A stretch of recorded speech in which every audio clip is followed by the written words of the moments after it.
kimnidir oldida to'g'rilashga harakat qilmanglar yigitlar. Keyin alohida kecha onamni oldida indolmadim, mana shu ishing noto'g'ri deb turib, alohida o'ziga ayting. Onangizni oldida, otangizni oldida to'g'rilashga harakat qilsangiz, ayolingizni izzat qilgan bo'lasiz. Hurmatini toptagan bo'lasiz.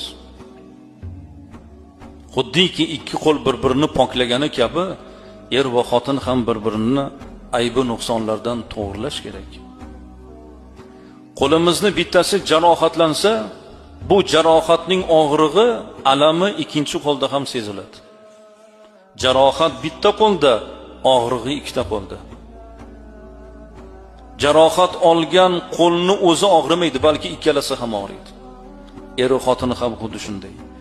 Bittasining tashvishi ikkisini tashvishi bo'lishi kerak. Erning tashvishi ayolning ham tashvishi bo'lishi kerak. Birining quvonchi ikkinchisini ham